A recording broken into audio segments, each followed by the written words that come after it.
Welcome to the Podcast for Inquiry, brought to you by the Centre for Inquiry Canada, a national educational charity supporting your community for reason, compassion, and secular humanist values.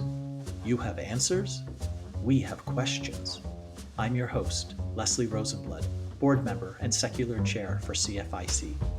Welcome.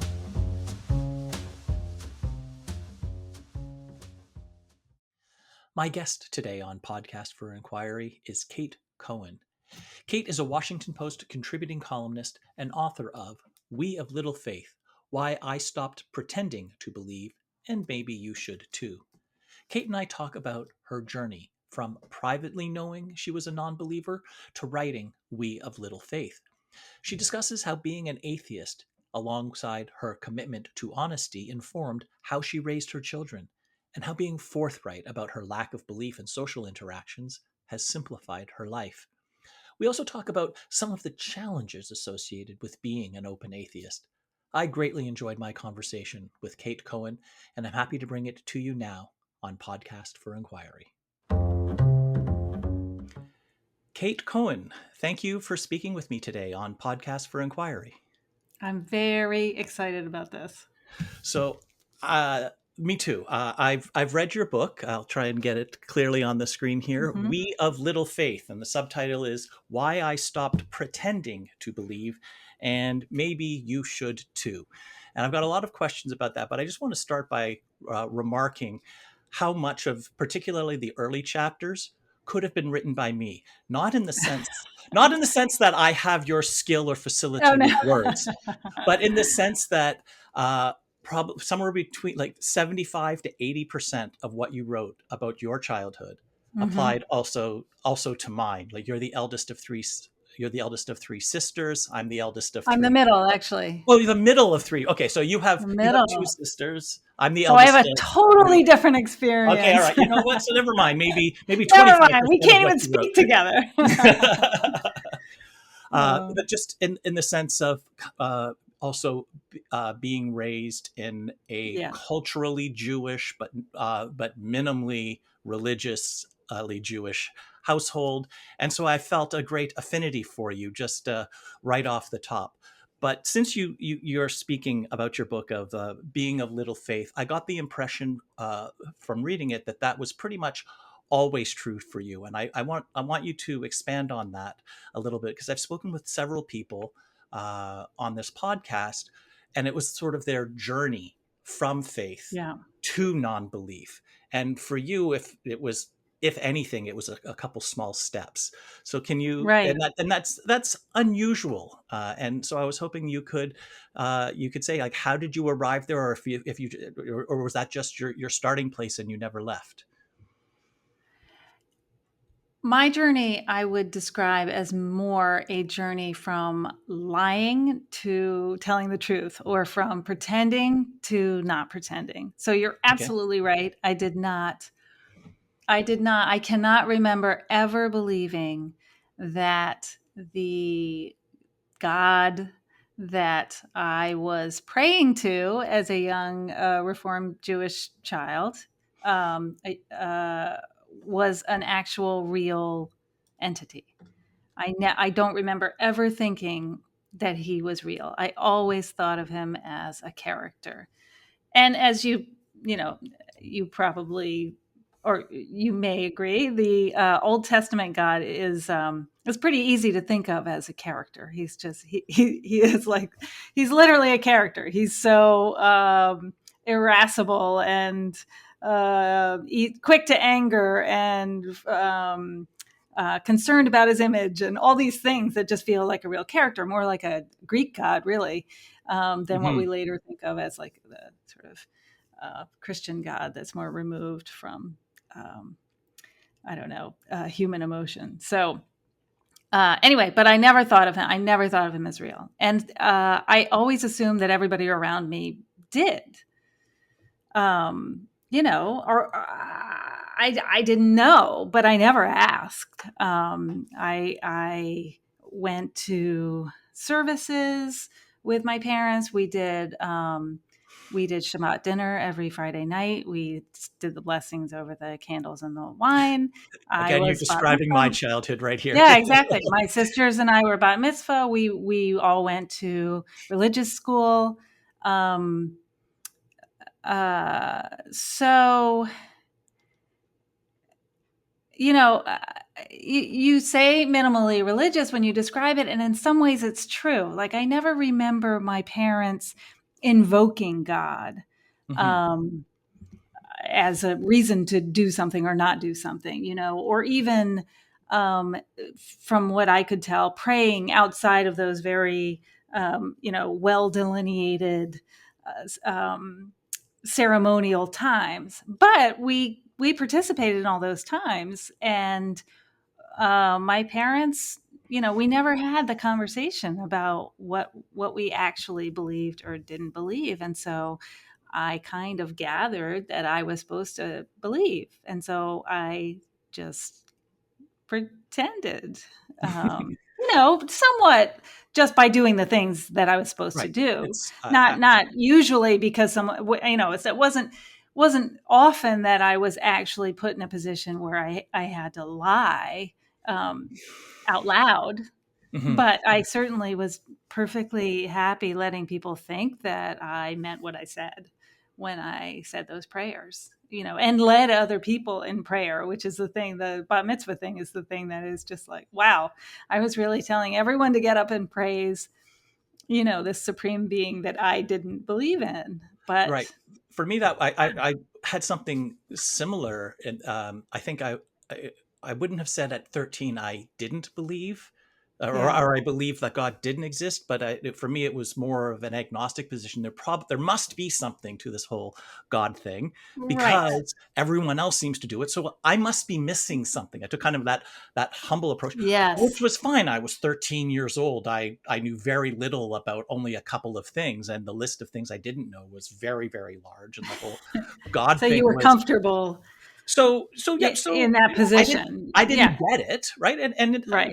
I would, but that was probably my failing. It took me 2 years, I think, when someone first told me that subtracting a negative number was the same as adding. So like 5 - -3 is Right. 8. That blew my mind, and I was quite happy to reject the entirety of mathematics if I had to accept that until I got it, until I understood it. So this was just like one of the you know almost infinite number of things that I didn't understand. But one thing that I was very involved with at the time was theater. So I was in all the school plays, and I loved being on stage. And I treated my bar mitzvah as a performance. So I had a Right. script. I had to memorize the Hebrew. I had to learn the chants. I had to learn how to read the little notations in the Torah for what the song would be, and I did, and I sang and I performed to the best of my ability, and I led the congregation in prayer for the brief time that I was in the spotlight, and it Yeah. was kind of fun. Uh, Yeah. Plus, there was Totally the same. party where I was the Totally guest of same. honor. I got as a Totally young same. teen. What's better than that? Right. Um, Give me all your attention, please. That's right, and then all the I'll accept. presents I'll and the accept the gifts. I introductions. will accept the gifts. And at the time, we were tiny little synagogue, and we were always shifting through different, rabbis who would leave us to go other places. And at the time, I really didn't like my rabbi. I just really didn't like him. I thought he was I just really didn't like him. And so I kept taking on parts of the ceremony that he would normally do. I'm like, no, I got that. I'll do that. I'll do that prayer because just couldn't stand, I didn't even want to be up there with him. So it was a cross between a performance and like, a very large homework assignment. And I was a very good student. So I was going to do Right. it, very well. And I agree. I enjoyed it. And Yeah. and it's funny. I was at a friend's. Their children had b'nai mitzvah, a boy and a girl, Yeah. and they did it together because of the pandemic. And I realized, even though it's been decades since I studied it, since my own bar mitzvah, about 90% of the prayers I could still sing along. I Oh, knew all the sure. words, and it's in Hebrew, a language I do not understand. But so Yep. they're just random syllables in a sense. But I knew the Mhm. tunes. I knew and I thought, wow, it's amazing how much that is ingrained. But I thought, you know what, a song, at least in my case, and I don't know how true this is for everyone else, if you put it to a tune. I Sure. remember it when I was in grade 7, so I was 12 years old. I was in Joseph and the Amazing Technicolor Dreamcoat, Mm-hmm. and that was nearly 40 years ago, not quite. So 4 decades later, I can still recite all of the colors in order. It was red and yellow and green and scarlet and black and ochre and peach and ruby and olive and so on, all the way through. Yeah. And it's a big part of the song. It's like, wow, that just, like, stuff just It's just in there. It's just in sticks. there. Well, I think it's a tune. I think you're absolutely right. Music is a powerful, powerful thing. I think it's the tune, but it's also, there is a period like 12, 13, kind of the puberty period where your brain can do amazing things. And what you learn that doing during that period, you keep for the rest of your life. I mean, that is, that's a moment. And of course, we used it for our B'nai Mitzvah, but I wish I'd used it for. I wish I'd Yeah. been like, okay, I'm going to learn Spanish during this time. But Well, that reminds. There's an old, I believe it's a Jesuit expression that says, "Give me the boy until age 8, and I will give you the man." And just how impressionable we are as well, that's true children, too. Yes, and absolutely. Yeah. how much what we learn at that age stays with us for the rest of our lives. So you were never a believer, and you were always Never a fairly believer. confident in that and secure in that, but you were very insecure, if I can use that description, Mm-hmm. in revealing that or talking about that fact about yourself to almost anybody else. Yeah. So I'd like to learn a little bit more, if I could, about why this was something that you kept so private, and then you came completely around and literally published a book uh, describing the There's fact no that, getting out of it now. the fact that you are an atheist, a complete non-believer in the supernatural, Yes. and in fact, Yes. you're encouraging other people to also, if I can use the phrase, to come out of the non of the atheist closet. Mm-hmm. So why was I, you know, there were, I think, a lot of factors at play. Um, I wanted to be a good girl. I was a very well behaved little daughter. So you Um, were a boring kid. I was. I tried to be extremely interesting, but more in that I had interesting things to say, and not in that I was difficult in any way. So, Mhm. yeah. So there was that, and just feeling like that was what I was supposed to do. And I think there's also, so we were Jews in a very Christian part of the world. We were the only Jews in my elementary school. Um, this is the Shenandoah Valley in Virginia, which was lovely, and I don't have negative feelings about my neighbors or the sort of the kind of Christianity that was expressed was mostly just a very positive kind, but but and their attitude towards us was very respectful, and it just seemed though that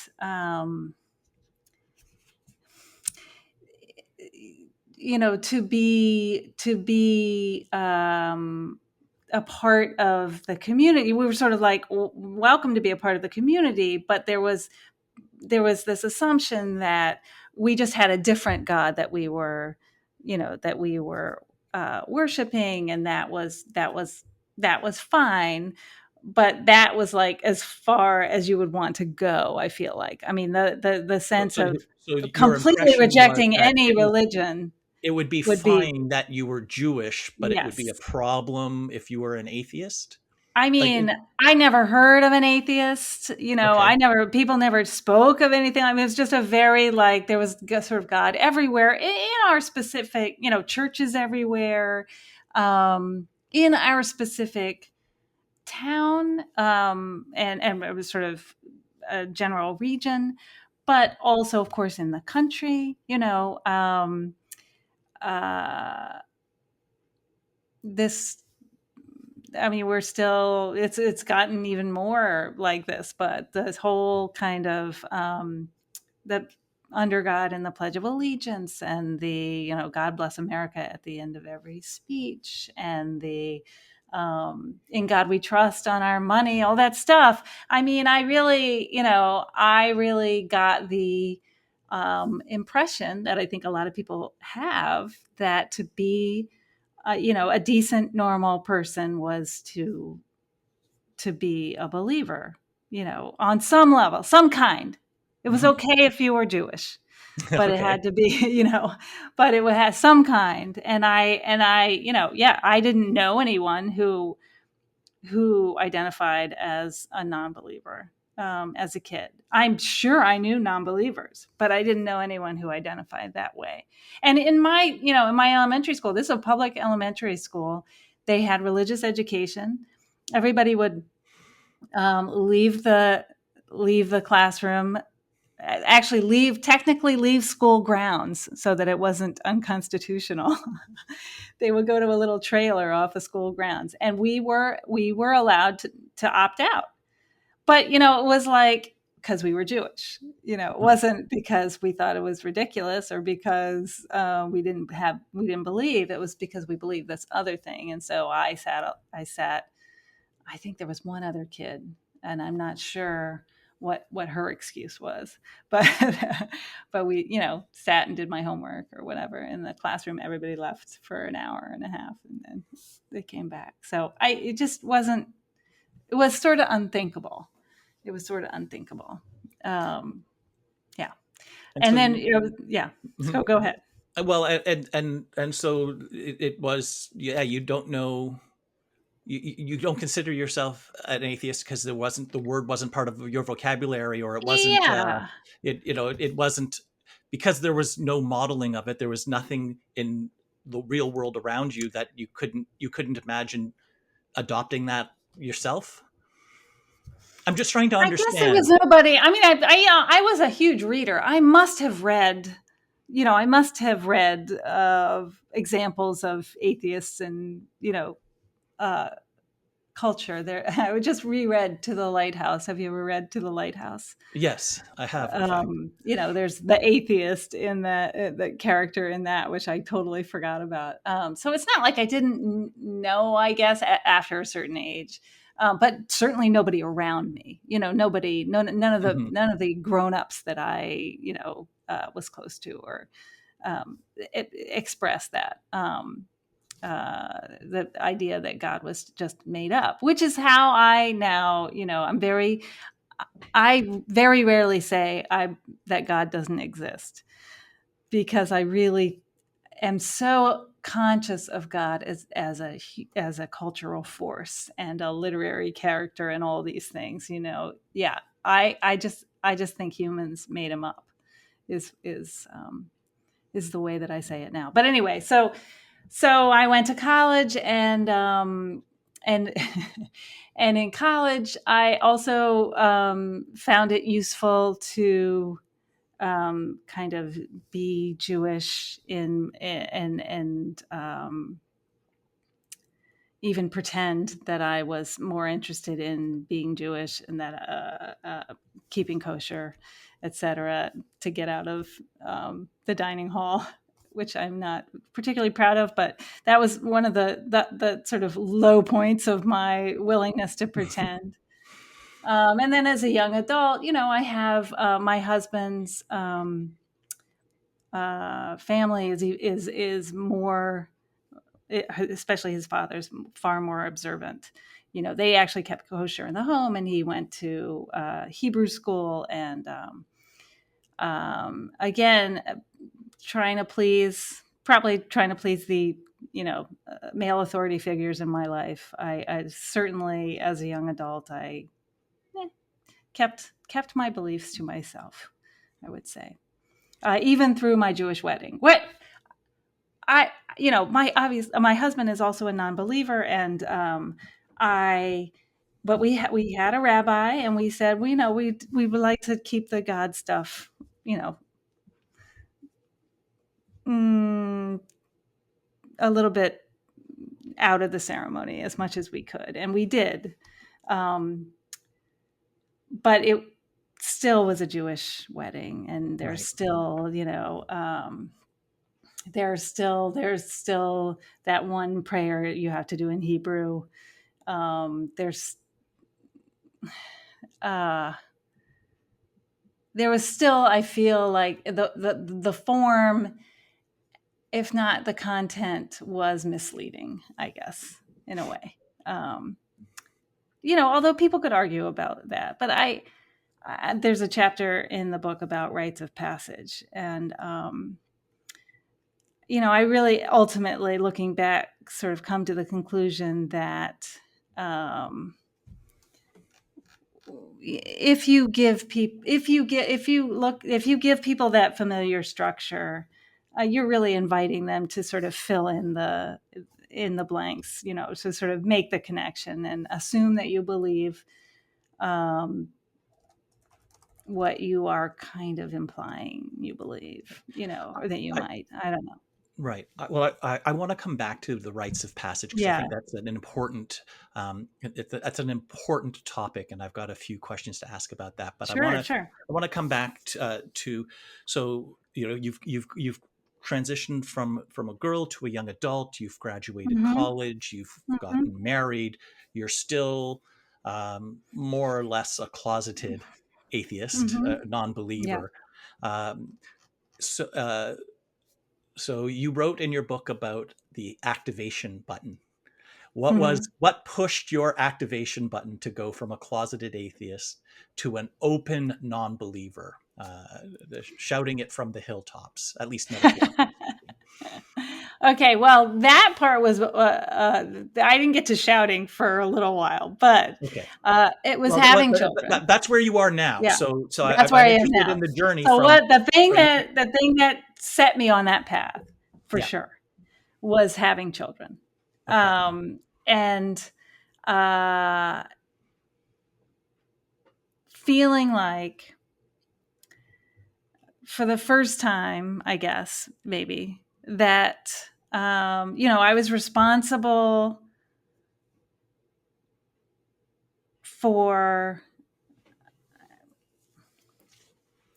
I was more responsible. It mattered more. Maybe I felt like it mattered more what came out of my mouth. What I said. Um, because when you have kids, I just feel, or this is how I felt, that you are really responsible for how your children see the world. And everything, and when they're little, everything they know about the world comes through you. Right. And I felt it as just this sort of intense, kind of visceral, almost like it didn't even go through my brain in a way. Like I could not lie to them about the way things were. And that included, how I really thought that the universe was. So it really began with my discussions with them and talking to them about, it began with reading them from D'Aulaire's book of Greek myths and sort Yeah. of explaining what a myth was. I read that book to like D'Aulaire's Book Yeah, of Greek Myths. I read that to my kids, the holdover from my childhood that I also yeah, read to my kids was I had a beautifully illustrated book of Aesop's fables, hmm, and so I read that to my kids as well, and it was our practice uh, to basically read the myths of the world. So we read like Japanese myths and German and indigenous myths and yes, Bible stories as well. But right. we treated it on the same level That's and invested it with the same meaning, like right, as an important story, but right. as Aesop's fables, as the Greek myths, as creation stories of the Japanese and the Inuit and so on. And it was just one of a list of things that we read to them at bedtime.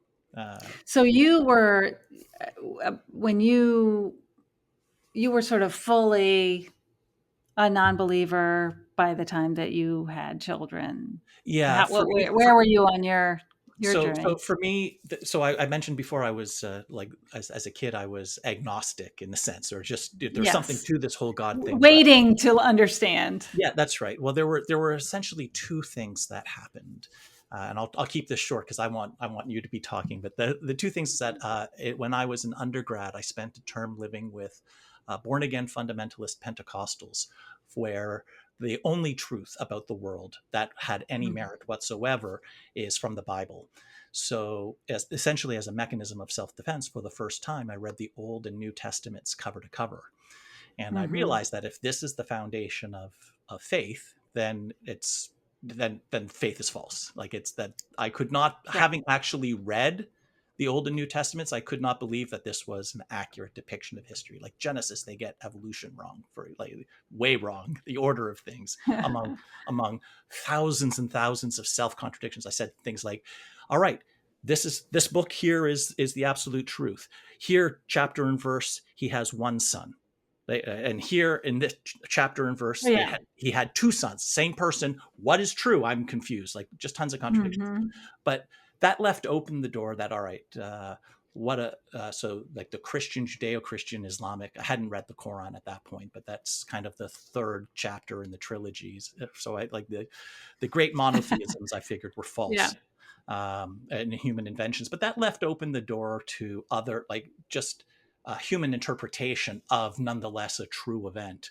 And it was Gotcha. and something that and so it was a couple of years later when I came across, and I think you mentioned this in your book, Epicurus, and he wrote a Mhm. quatrain that just I read it, and it hit me really hard. So I'm just, if you don't mind, I'm just going to read that quatrain, and then I'll come back to you. Mhm.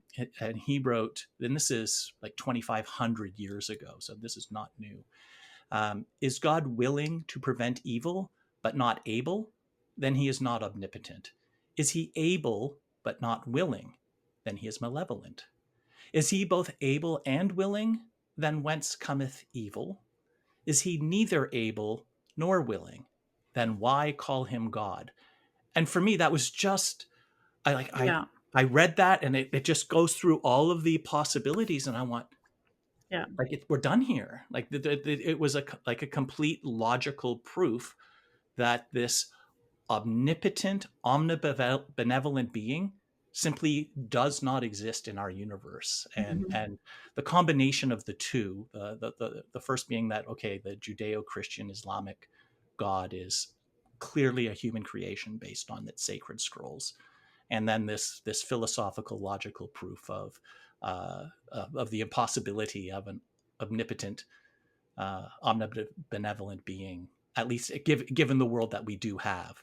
And that turned me uh, that turned me into an atheist.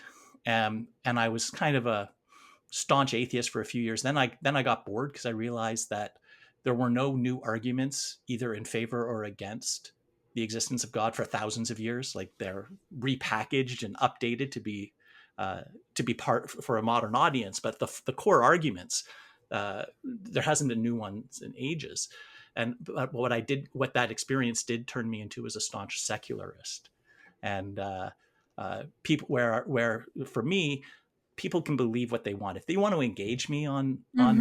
on whether God exists, like, fine, I'll talk to you about it. I'm not ashamed of it. Right. But what I want very much is freedom of religion, because I like freedom, but equally freedom from religion. Government should be Yes. neutral in matters of religion, and Mhm. I've actually devoted a fair amount of my adult life to that goal, and it's one of the reasons why we started Podcast for Inquiry.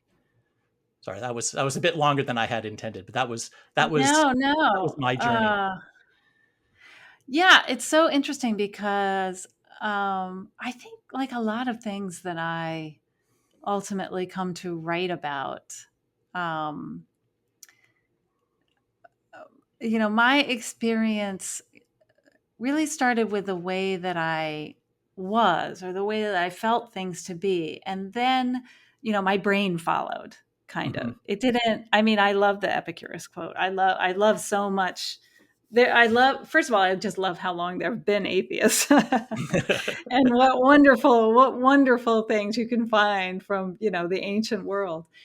Um, but and there are incredible books, that the sort of um, foundational texts of, the new atheism and all this. I mean, I just thoroughly enjoy, but none of it convinced me in a way. You know what I mean? It's sort of Mm-hmm. like I began kind of not buying this other story that I was being told. So all the great reasons not to buy that story to me were a wonderful exercise for my brain and wonderful entertainment and wonderful confirmation, but not necessary. That's Right. sort of, yeah. um so anyway, so it was really the kids, and it took me a while to go from, all right, this is a truth we share and a sort of accept here in the house. And even still, while going to my in-laws for Passover seders and things like that, um, there was a understanding among my family, that we were participating in, a family event, and that we might, that we don't believe these things to be true. Um, but I didn't, it took me a little while to take the next step, which was to sort of, um, I don't know, I guess, find places in conversation with acquaintances or even friends or relatives where I might have demurred or pretended or let them believe that I believed, and kind of pushed myself to say the uncomfortable thing. So it took me a little while, So but I'd like to yeah, know a little bit more about that. Like, so I work when I'm not doing Center for Inquiry Canada stuff. I have a regular day job yes, in that and one of Canada's big banks. And when you're dealing with the corporate world, there are three taboo topics, uh, which are religion, politics, and sex. And a lot of my secular activism is the intersection of two of those three. right. uh, so how do you work at the Wall Street Journal? No, I work at the Washington Sorry, the Post. Washington Post. I'm sorry, I No, no, got the that's wrong okay. W. But yeah, Which is, so you're a journalist, you're paid to have opinions, but yes, it's also a large organization.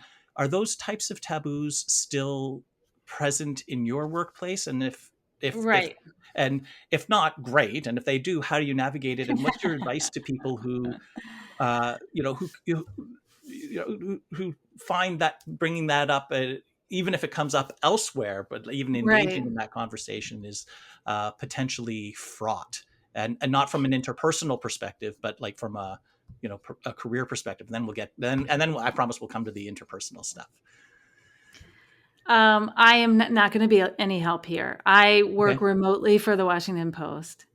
And so I don't, they probably learned that I was an atheist.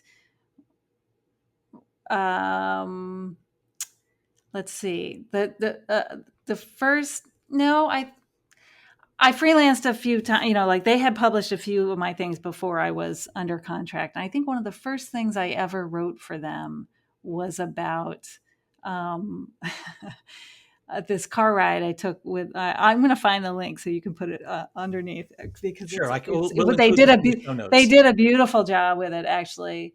Um, uh, it was a discussion. It was called Car Ride with Lena, and it was a discussion with her about um, uh, the impossibility of running for president as an atheist. Okay. So kind of Yeah. like the people who had any idea who I was, uh, you know, um, I was very forward about my beliefs from the first thing I wrote for them, probably, Right. and Okay. then I wrote a piece about Pete Buttigieg and his very progressive kind of religion, sort of saying, kind of coming from your perspective too, which is like, this is great, but even so, I don't think there should be any, even if it's the good kind of Christianity, can we keep this away from our politics? Anyway, so they don't know. They knew. Let me just think. I mean, I have other jobs. I have other, as a freelancer, I don't. I'm still working for other workplaces, and uh, I think yeah, I'm still nervous about it sometimes. I work for a music school, wonderful people, but a lot of the teachers, also are like organists at the local churches and things like Hmm. that. And I really, yeah, it is still a sort of a conscious thing for me to um, So to when you're be dealing with, honest. people, friends or family Mhm. or Yeah, acquaintances, people in volunteer organizations yeah. that you associate with, that, I mean, the same trinity, haha, of topics can be contentious. And so in these interpersonal relationships, like, Mhm. how do you navigate if the topic comes up? Do you let it slide? Do you interject? What's your dynamic I, today? my dynamic today. I mean, I think my husband kind of teases me because I feel now like I don't have time. I don't have time to start to make friends with someone and slowly let them know that I'm a, like progressive Democrat, and or whatever my beliefs are. So politics, but also religion. Like, I'm not gonna sort of say, nice to meet you, I'm an atheist. But if it comes up in any organic way, I'm going to be very clear um, about where I'm coming from, because I just life's too short.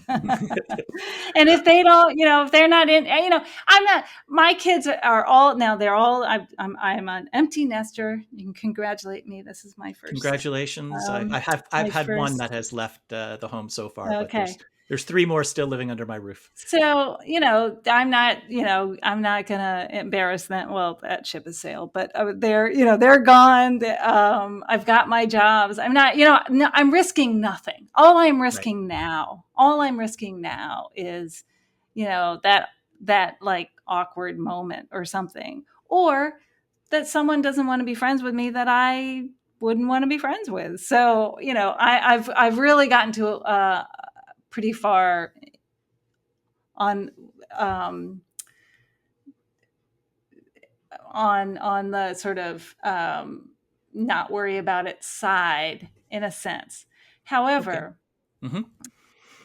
part of that, I will say, that the experience in the last few years of writing more and more about being an atheist, because it's not, there's the book, but there's also a lot of sort of a surprising number of columns that the Washington Post has let me do on this topic. Not necessarily my personal atheism, but it's clear from the piece where I stand.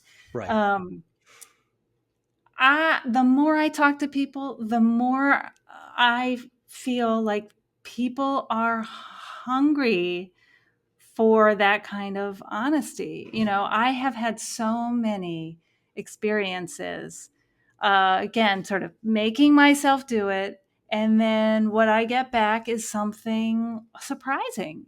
Someone I thought was a believer expressing doubt or interest, or non-belief, or just you Hmm. just don't know what Right. people really, really believe. I was just at Right. a funeral in at a Presbyterian church in Richmond, Virginia, and I had a lot of thoughts going through my head at this time, and one of them was I didn't want to.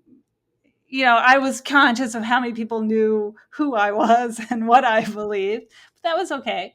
Um, but I also thought, okay, how many people sitting here, how many people singing these hymns are thinking that what they're saying is true? I'm just extremely curious. And Mm-hmm. my impression is that the more that I talk about it and the more that we talk about it, the more that we sort of reduce the stigma and have it out there in the world, the more people um, are going to feel comfortable sharing what they really believe or don't believe, which I just think is good. And I'm going to add one more thing to your sex, politics, and religion, and that is money. Money. That is one thing that drives me bananas, and I think I want to write about. You're not supposed to say Right. Yeah. How much do what you you get paid? How much how money much do you you get have? paid. I'm Yeah. always asking people and totally throwing them off. I Well, that, mean, I'm just curious. I think it's important for people to know, you know, what what the post pays, or what or I mean, I think just from a political standpoint, I feel like wage secrecy really is a boon mostly to the people in power. oh, So it absolutely is. so that is They one. fight That's for another thing. transparency. Hmm. Whenever I'm looking for a job, I hate. It's very common that when Yeah. you apply on their website, that there be. It's not always true, but it's very common that they'll say, "What is your expected salary?" Oh Right? Is it yeah. like between 25 and 50, between 50 and 60, 60 to 70, 110 to 130? Like there's a big range. I'm like, how like don't tell me Right. what the position pays. Don't ask Yeah. me to pigeonhole myself into a salary range. The onus, you're putting the onus on me as the applicant, when the onus should be on you as the employer to divulge that information up front. And in fact, Yes. it got so bad that in Ontario, we recently passed a law. I don't think it's quite taken effect yet, but where job postings have to give a salary range uh, as part of that, so that Good. you can't put that That on. is good. I Yes, right. It just keeps you uh, unstabilized, and it yeah, allows them to say, "Oh, we get to pay this person way less than this other yeah, person. woohoo! Terrific." Yeah. There's this term that I came across a couple of years ago that I really like, that described kind of the phenomenon that you're talking about, called Mm, pluralistic ignorance, where it's sort of like, I don't believe, but because everyone else seems to believe, I'll pretend that I believe, and you don't believe, but just to right.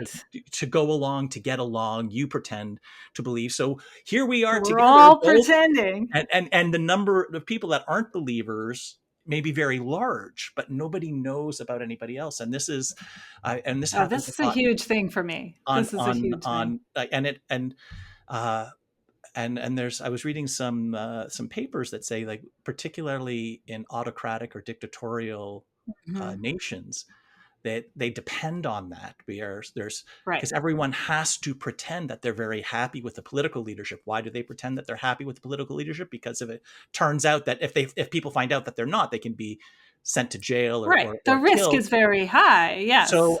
So everyone you talk to is very happy. Right. So, like, I'm the only one who wants to do something about our terrible leader.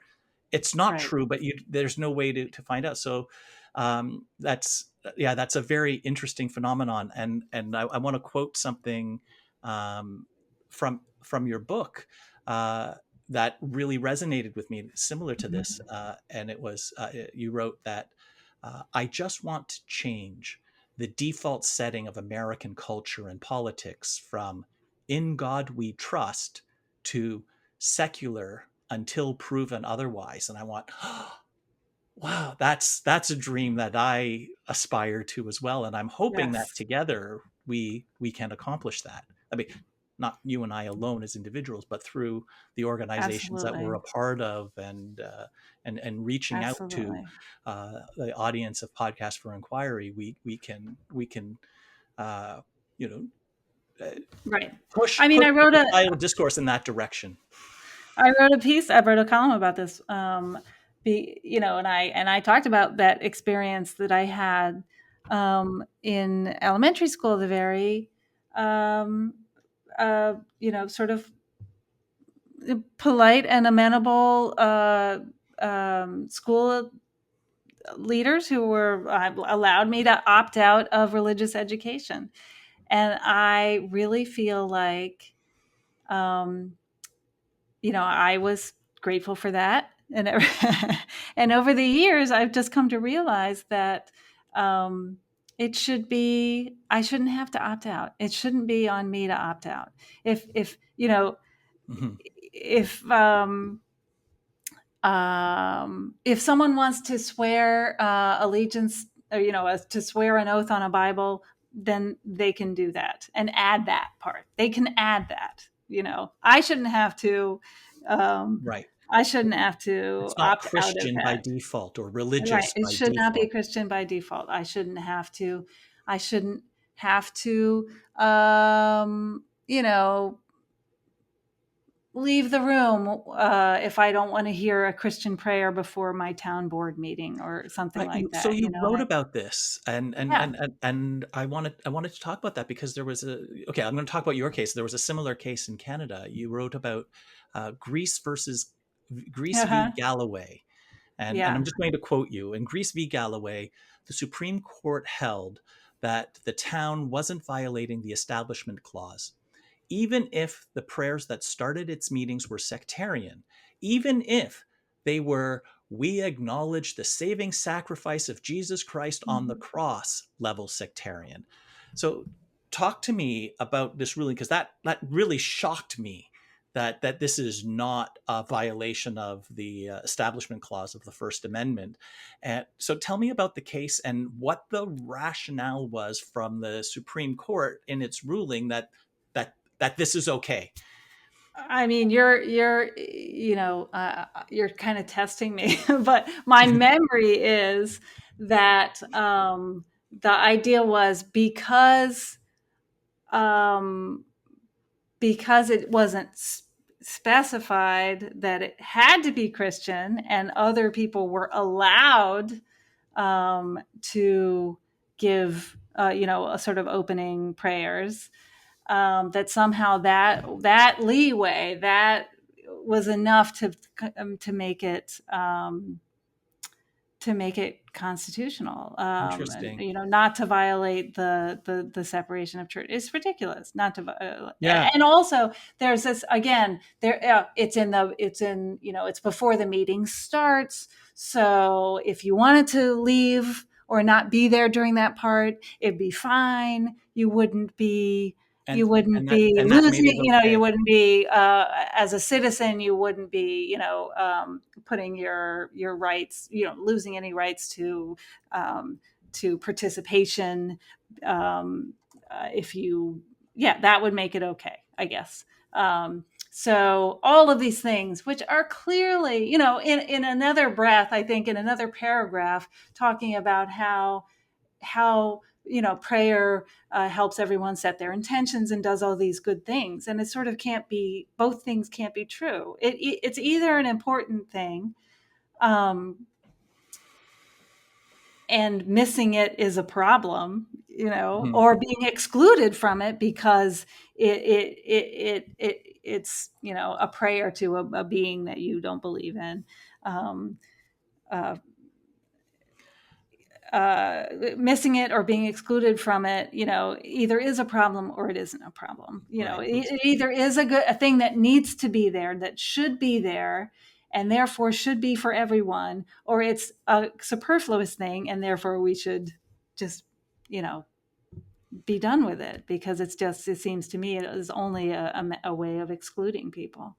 But there's, the um, the that was an interesting sort of change in my thinking. I think at some point where I really thought, and I think this came from the experience of growing up Jewish in a Christian community. I was pretty happy if there was a public prayer and there was no Jesus Christ in it. That was like that was like, oh, okay. Right. I feel welcome. I can be here. Just slightly. We're not talking about a massive, trauma if Jesus Christ was invoked, but there is a feeling of exclusion or not being seen or recognized as having a right to that public space. So growing up, I really was like, well, as long as it's sort of this vague almighty or You can something, squeeze that's yourself fine. in there if I it's can put myself in there, and non-denominational, I non-sectarian. appreciate that they're making an effort, Right. they're making an effort to include me. And now I'm just very much like, any reference um, to a supreme being, it excludes me, and I bet it excludes a lot more than Yeah, just there was me. a very similar case in Canada a little under a Yeah, decade ago. The town opened its municipal meetings with a prayer, and atheist felt uncomfortable. Well, he didn't have to pray, or if he didn't like right, it, he could leave the exactly, room and then come back. And right, it made its way to the Supreme Court, and the Supreme Court ruled unanimously that this was a violation of the yeah, secular principle of separation of church and state. So it still happens in a number of municipalities in Canada, but those that are doing it are violating the law, and the number has vastly decreased. So decreased. that's a good thing. I want a couple of challenges, things that if people adopt what you're saying and be quite open Oh yeah. about non-belief, that might make it challenging. I want to go back to when you first became a parent. Mm-hmm. You're a new mom. I at one point was a new dad, and I think we both heard a similar thing. That raising atheists is raising people as atheists, raising your children, your infants Yeah. as atheists, or without even if not strictly as an atheist, even without the structure of an organized religious faith, that you were depriving them. And I think you right. Let me just find the quotation here.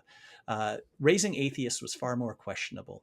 At best, depriving children of the comforts of religion. At worst, brainwashing them. And I Mm-hmm. You encountered heard some of that? that. Yeah. People, how will you give them a moral foundation? Mm-hmm. They need to know their history and where they come from. That they Mm-hmm. belong to a culture that Yeah. spans 5,000 years. Don't rob them of their identity, of their history, and of the faith. And so, for what would you say to new parents or parents to be that are feeling similar pressures? How did you deal with that pressure, and what would you say to others? Because that can be a challenge. So the book is in, as you know, but I'll just tell everybody else. The book is in two parts, and the first part is really about my kind of becoming an atheist in the sense of my kind of sort of um, uh, realizing that I was a non-believer and that it was important for me to be honest about that, and sort of giving up the pretense. And then the second part is about, okay, my kids do need a moral framework, and I do have to say something when they say, wait, what does that mean when my dog died? Or, I do have to explain death in some manner. We do have to figure out what to do about holidays and all those things. I mean, so the second part of the book is kind of taking each of those things one by one. Um, uh, and I am attempting to show that you don't need religion to give your children or yourself. I don't think you have to be a parent to enjoy that part, but um, uh, those comforts. And also it's an attempt to sort of really drill down and what are we getting from religion? Come on, what are we really getting from it? I mean, seriously, take it seriously and not just dismiss it. But you're absolutely right. The very first, sort of problem I encountered was this sort of brainwashing criticism, or Mm-hmm. this. I guess fewer people. No, there was some, like, I'm denying my children somehow their Jewish heritage or their, um, yeah. But I just think that one's so easy, because it's like you can still give them those things while saying, here's this thing that our ancestors made up. Isn't it interesting? I mean, you don't have to approach it from the perspective of a believer to give it. I mean, I also, I love Renaissance Italian art. And so they also have that. I mean, that's fine. But this question of, can I really tell my children that God is a human invention? I don't know for sure. I mean, whatever. No, I do know, but that's what people would say. Like, you don't know, you don't have proof. How can you tell them something? And I guess I would say all of the, parenting beyond belief type things, the sort of books about how to raise kids when you're a non-believer, really, that I read, were all like, okay, you can be honest with your kids and then tell them, but other people you know, uh, believe that there is a God, and you can decide for yourself. And, sort of a much more like, this is just a much humbler approach, I guess I would say, or a Right. much more, that gave religion, or belief, the benefit of the doubt, um, while still attempting to maintain the parents' integrity. Yeah. And I just Kids wasn't are interested in incredibly doing that. observant. I mean, I think they're going to know. I just wasn't interested in doing that. I felt Right. like, the entire world gives religion the benefit of the doubt. They're going to encounter it. And I am perfectly happy to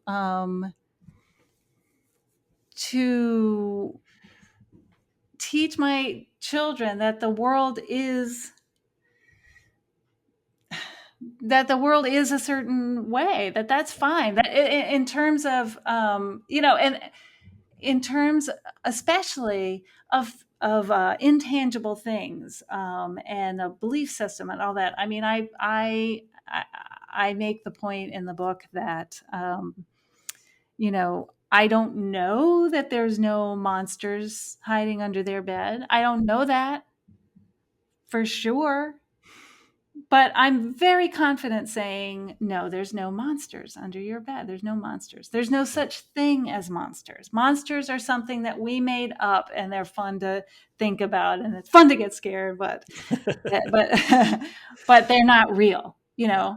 And I feel like even the staunchest atheists or maybe not the staunchest, but most of us in this cult, most non-believers in American culture at least, are so inundated with with um with God and religion and Oh, yeah. everything, One of my favorite jokes is what do atheists call out during orgasm? It's like, oh, random chance, oh, yes, probability. we just that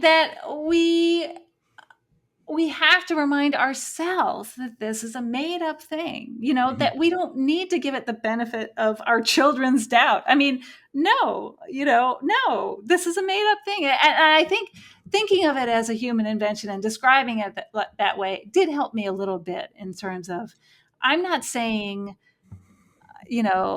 I'm not dismissing it as a concept. I'm not dismissing it as a sort of a cultural artifact. I'm not dismissing it as a powerful force in people's minds and in their lives. I'm just saying it's not real. I'm just saying it's a created Mhm. thing.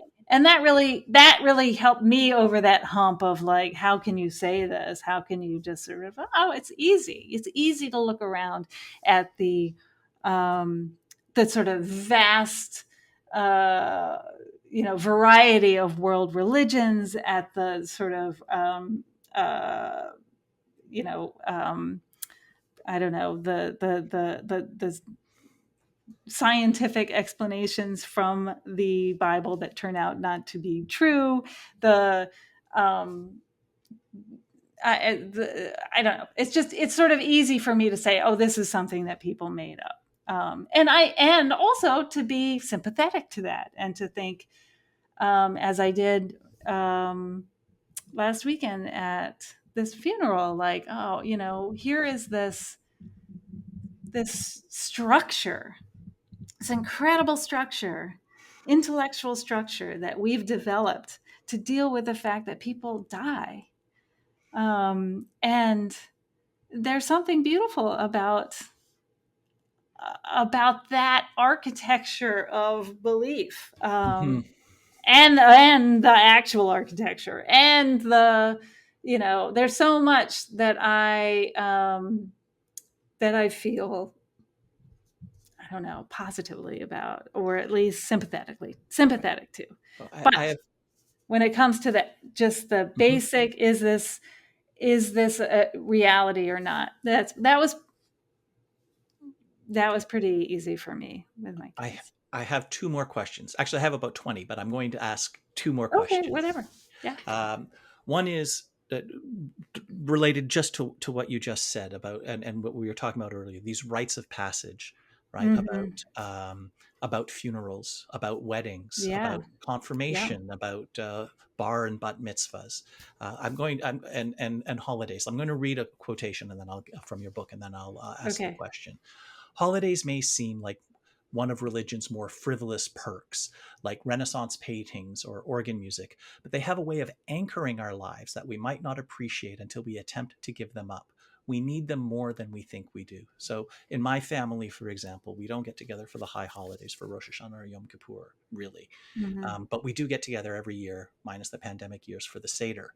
And it's Mm-hmm. wonderful because it's really the one time of year that we bring people, that we get like a large group of family and loved ones together in one room. If I were to announce that I'm going to spend the rest of my life with this woman and we're just going to throw a party, people that live near Mm-hmm. me are going to come around and we're going to have a great time. But if I say that we're going to get Yes. married, people are Sure. going to come from, they're going to anchor it, right? Okay, they're getting married next summer, that's what we're doing that weekend, and the rest of their summer Mm-hmm. is around that. If we just say, okay, now my little girl is a woman, fine, again, people will come. But you say she's having a bat mitzvah or a confirmation, and people will Yes. come from across the world for that. And these um, uh, Sort of shared recognized. cultural assumptions, these shared Mm-hmm. cultural priorities seem Yeah. to be anchored in religion. So, how do we keep the connection and the shared priority that I'm going to rearrange my life for Yeah. your child's life cycle event? Right. How do we keep that, because it does bring people together, it does form bonds, it is important, and you acknowledge the importance of these holidays without the baggage and the falsehood of religion.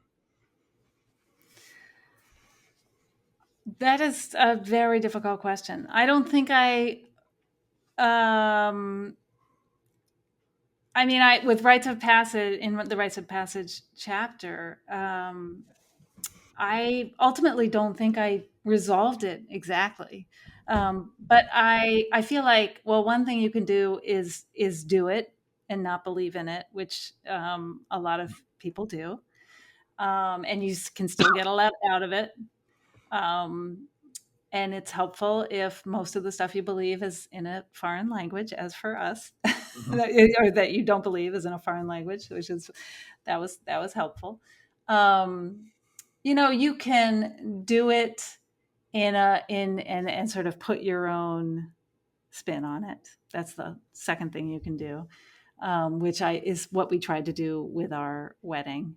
Um, or you can just reject it. And with holidays, my family has our own holiday that is now, I think we could say, sacred holiday, which is International Pizza Day, which sounds silly, but it's very serious. So don't make fun The of it. International Pizza Day. I'm not. I like the idea. We It should was have. fantastic. It is It should fantastic. be It's a been weekly going on for, holiday. it's almost on every 20, it's almost 20 years now. I have to figure out. Yeah, maybe we're at 18.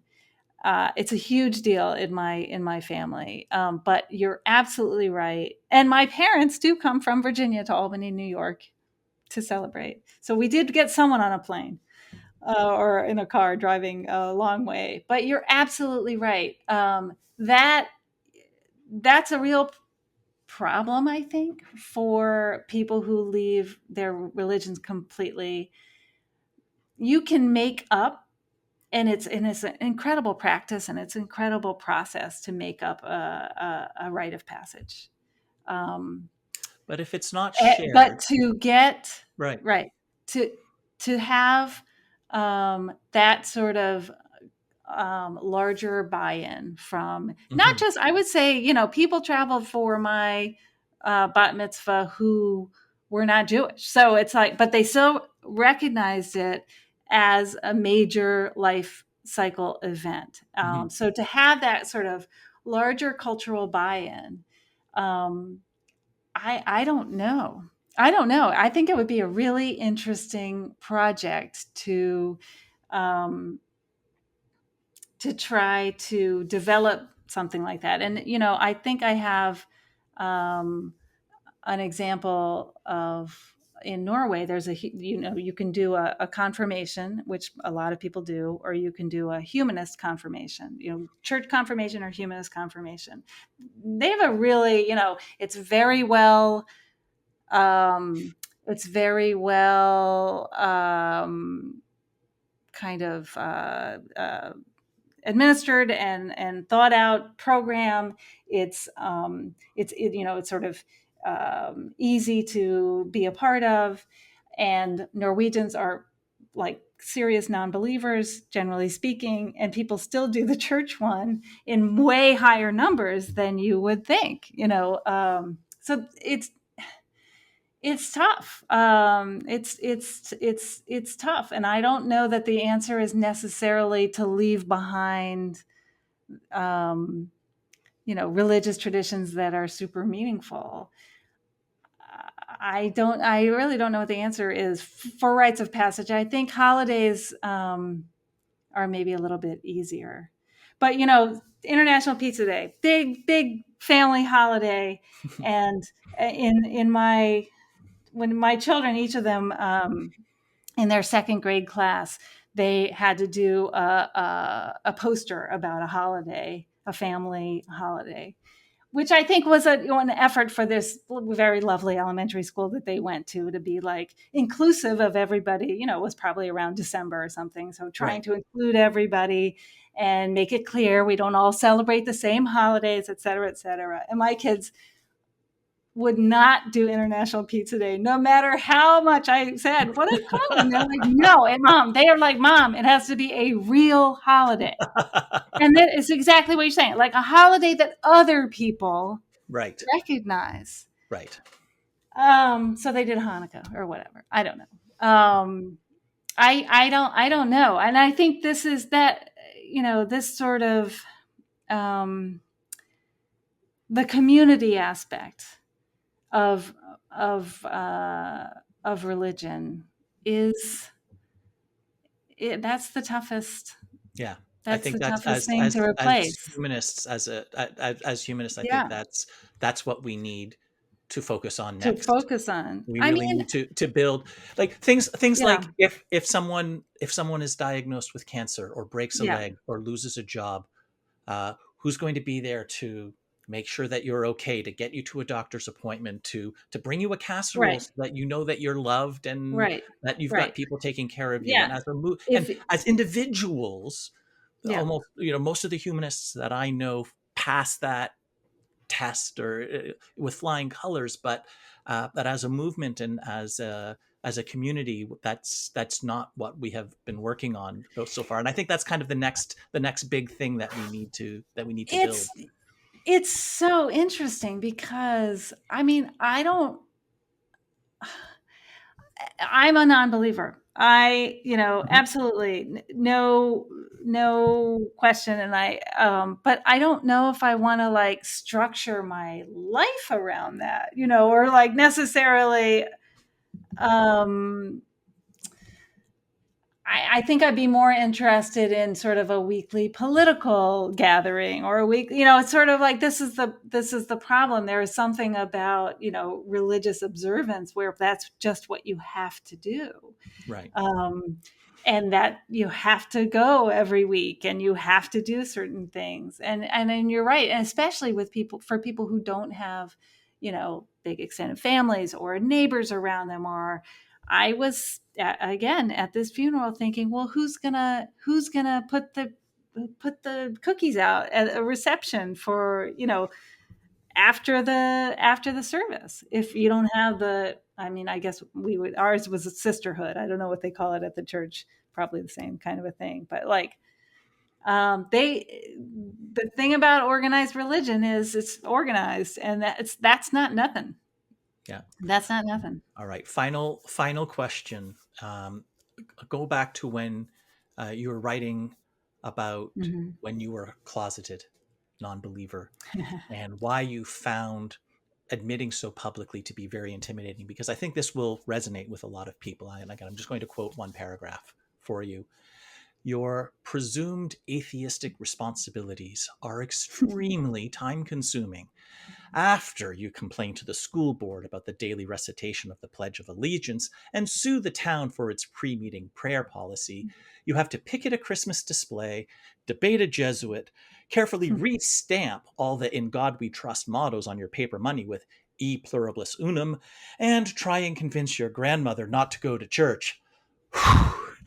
Now, I've actually done about like half of those things. Right. So that doesn't really apply to me, but I can understand why that would be Yeah. intimidating to somebody that they equate non-belief, or they equate atheism with activism, either atheistic activism or secular activism. So what would you say to people who don't want to make their non-belief known because it's just going to be too much work? And their lives are I full already. Yes. Yeah, I would say it's easier. It makes life easier in the sense that, I wouldn't say in the sense that, you don't have to get up and go to church or any of that stuff. I still think, I personally am still interested in being a, sort of active person in my community and being, figuring out my purpose in life and all those things. But it's much easier when something terrible happens in the world, uh, to be able to talk about sort of real causes, and to think about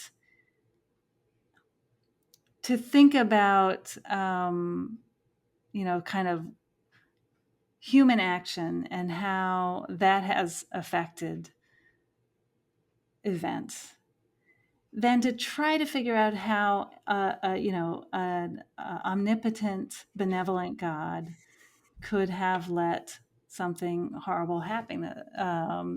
And I feel like the gymnastics that, closeted non-believers have to do, well, that believers have to do, but also that that closeted non-believers have to do to try to explain our world to their children, or even to themselves, is just it's just such a waste of time and energy and intellectual effort. So I think it's easier.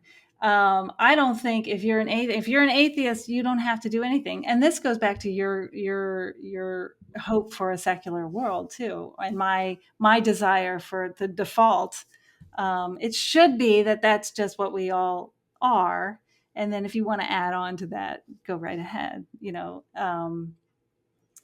But yeah, all those things. I mean, even I, as I say, who's like written more than a dozen columns on this topic and an entire book and everything. I don't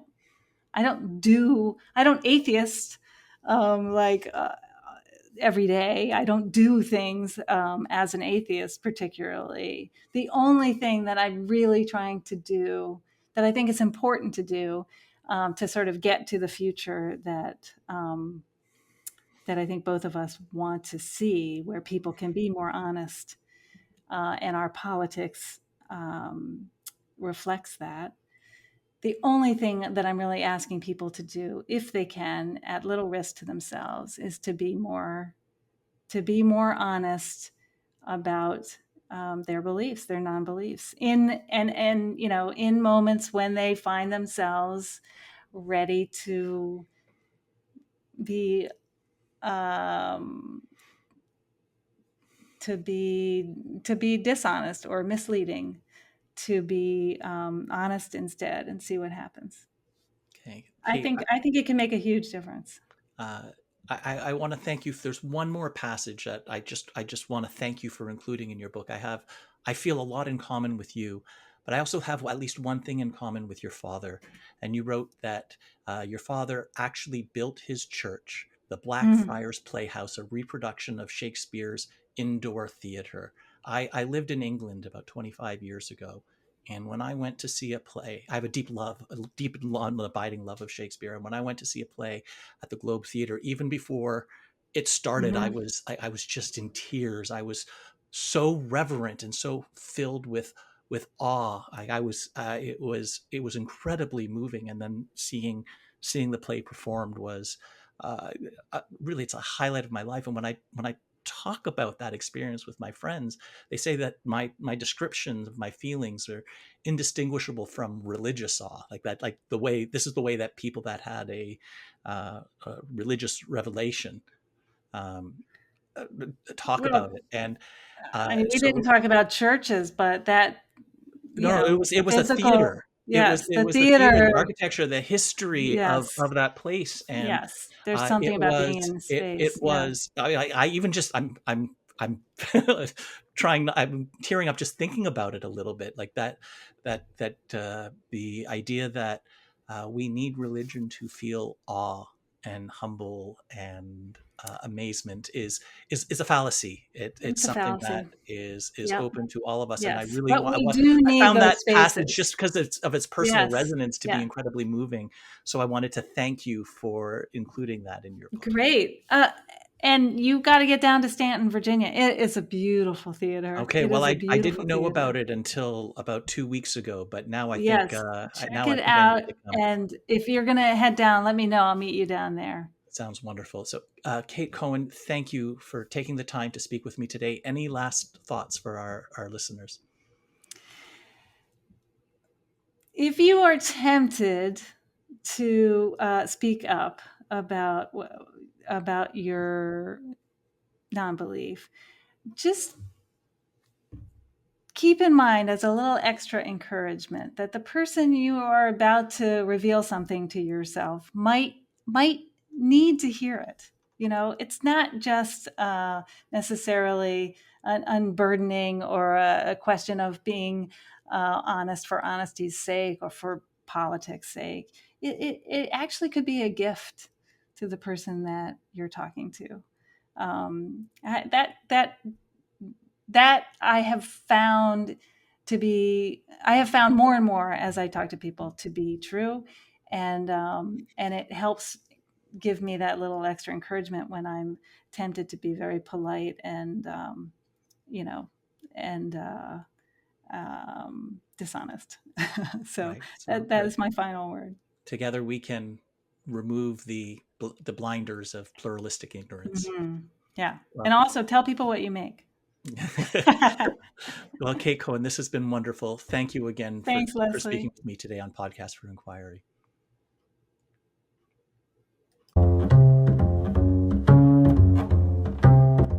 If you enjoyed today's episode, please show your support at patreon.com/podcast4inquiry and give us a 5-star review. Email us at podcast@centerforinquiry.ca. We'd love to hear your perspective. The Podcast for Inquiry is brought to you by the Centre for Inquiry Canada, a national educational charity supporting reason, compassion, and secular values. Help us support rational discourse and evidence-based decision-making by becoming a member at centerforinquiry.ca/join. CFIC is on the web, centerforinquiry.ca. We are on Facebook, and follow us on Twitter or X at CFI Canada.